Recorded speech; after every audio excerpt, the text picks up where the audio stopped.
All right, this is a very interesting story that we didn't get in on Friday because it happened after our hour, but we want to talk to you about this. In the middle of the historic battle between an African-American presidential candidate and a woman candidate, Condoleezza Rice certainly has a very unique perspective. The first black female Secretary of State sat down recently with the Washington Times, and she was asked about race in America, and she responded. Africans and Europeans came here and founded this country together. Europeans by choice and Africans in chains.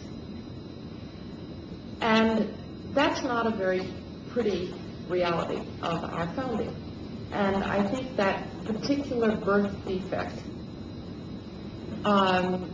makes it hard for us to confront it, hard for us to talk about it, and hard for us to realize that it has continuing relevance for who we are today. Joining us with their thoughts on all of this, senior contributor Roland Martin in Chicago and in Washington, D.C., Princella Smith with the group American Solutions, an organization founded by former House Speaker Newt Gingrich. Welcome to both of you. Thank you for joining us. Roland, we had a conversation about this weekend. She doesn't usually take on the topic of race, and she was very stern in her comments on Friday.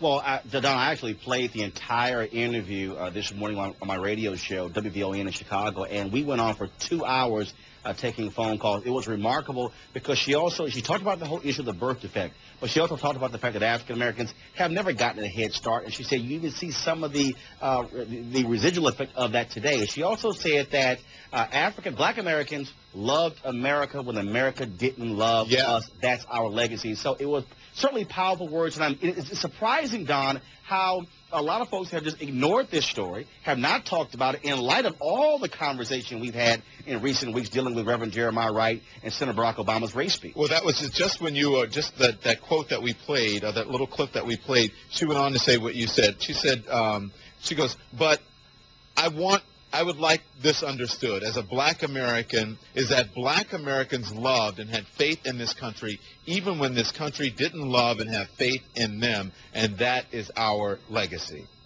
Princella? Yes, I think that Dr. Rice was head on, and I'm actually glad and excited that she decided to come out and speak on this issue. And I think one thing that we have to think about in America is we have to think about the two conversations that we're having.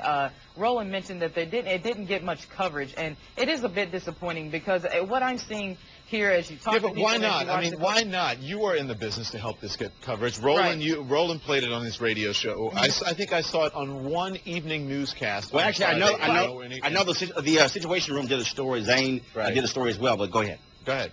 I think that the problem is you have two warring sides. You've got a campaign season here on television. So you've got the left in their Hollywood trial lawyer bureaucratic system who wants to say that all the problems are because of racism, and then you've got the right who has become somewhat aloof, has become shallow, and only focusing on raising money, and they haven't been able to sit down and listen to true academics like Secretary Rice, who lived through the days of segregation, who graduated from high school when she was 15, went on to college and graduated and had racist professors, and who's quite frankly speaking to a founding truth about the history of this country. And also, I mean, many people don't know. I'm sure some do, but you know, the 16th Street Baptist Church. Remember the 4 little girls who died in that church, Bull Connor. Denise McNair, one of the girls who died, a very good friend of Condoleezza Rice. You know, Don, I talked to Armstrong Williams, a conservative talk show host, television host on my radio show today, and he said that from the right, he said this doesn't fit their agenda.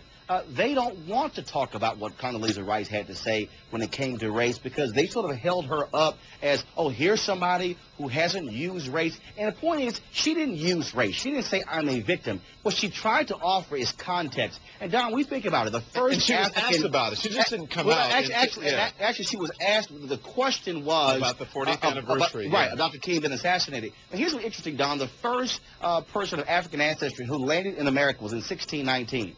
If you look at that's 390 years. If you look at the history of America, African Americans, if you want to use the word free in terms of being full citizens, only about 47 years. Yeah. Okay. I mean, so I think people forget that 47 out of 390 years, that's really what she was also talking about. Well, Don, another point to bring out is she also talked about how close the culture of slavery is to current culture. I'm in my early 20s. Yes. My grandfather was a sharecropper.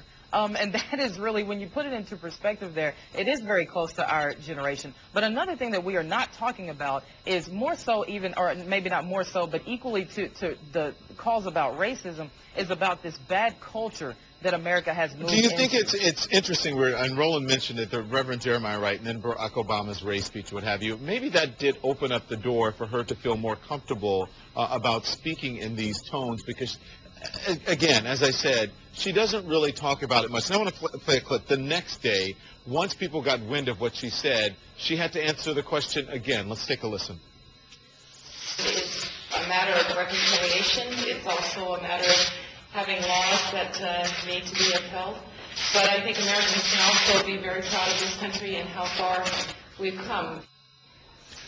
Americans should be proud of this country and how far we've come. Not that she is in any way backtracking or what have you, but standing there in front of that audience, in front of a larger audience, Roland and Princella, it doesn't seem that her comments were as firm as they were the day before. Well, again, it's also setting into also how one elaborated. She did make the exact same point when she met with the Washington Times that we have come a long way. I think what Secretary Rice was trying to do, and this is the fundamental issue that we have with the conversation with race in America, Don, is that as she tried to say, we have to admit the reality that race is in the DNA of America. When she used the phrase birth defect, what she said is that was with us from the beginning. We were born with it, and what happens is we want to deny it. It's like actually having a birth defect, and let's say your eye is shut, and no one talks about it. They just say, oh, no, both eyes work. We want to live in denial. What she's saying is, no, let's accept the reality of where we started, and then we can go from there. As long as we deny it, we can never have a true conversation. And Roland, she says every day she looks at a picture of Thomas Jefferson and wonder what he would think.